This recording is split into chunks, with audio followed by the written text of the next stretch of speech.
You can kick my dead body in the comments, but the horror When Evil Lurks that got 99% on Rotten Tomatoes, 7 points on IMDb, very generous for a horror, that has tons of TikToks praising it and calling it the best horror movie of 2023. The best horror movie of 2023. The best horror movie of the year.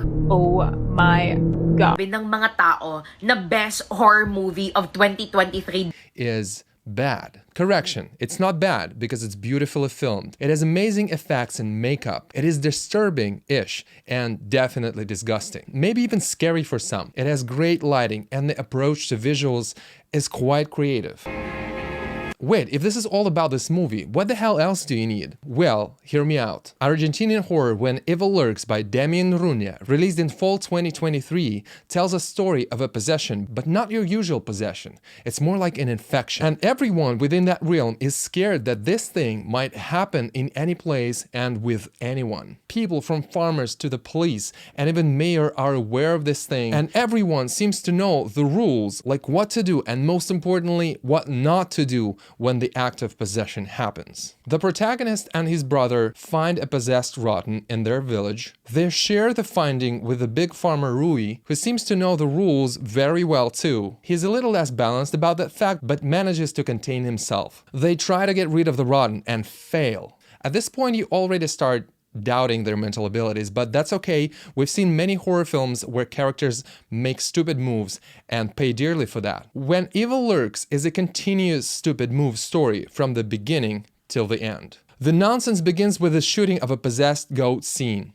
The wife of Rui the farmer cries and yells at her husband that he must not kill a possessed with a firearm, otherwise they're doomed. Yet he chooses to kill the animal, which immediately causes the evil shit possess his wife, and she kills him with an axe. Although I think she wasn't possessed at the moment, but simply got mad at her mourning husband, who just invoked the biggest curse on their family. And then she kills herself in a way from which we understand that, yeah, she was kind of possessed. Another facepalm moment is when the protagonist says, "We'll leave everything, even clothes, because it's supposedly infected, and go get my kids in the town." In the very next scene, he still wears his clothes in his ex's and kids' house, changes right there, and burns his clothes in front of their house. The explanation of the huge problem that the characters face with is so sloppy that it wouldn't stop slithering into dialogues till the 45th minute of the movie, when a grandmother starts explaining all the concepts and rules to her 5-6-year-old grandson. What? The so-called cleaner basically starts narrating the last third of the movie,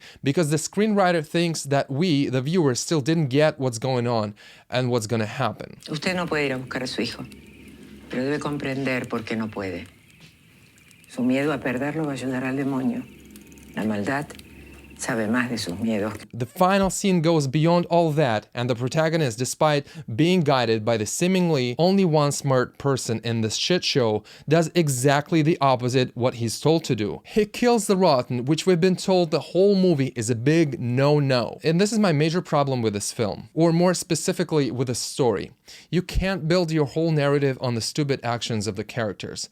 I mean, you can in comedies, but not in horrors. Otherwise, horrors turn into comedies. You know that feeling, right? When you're at the cinema and some witty person starts yelling funny shit when someone repeatedly does something really stupid in the movie. Another imperfection is not well-written characters. Their drives and motives resemble a beheaded chicken that runs off out of a reflex. Overall, Damian Runia created a watchable film which stands out because of its originality of a story, cinematography, and special effects. But there is definitely room for improvement.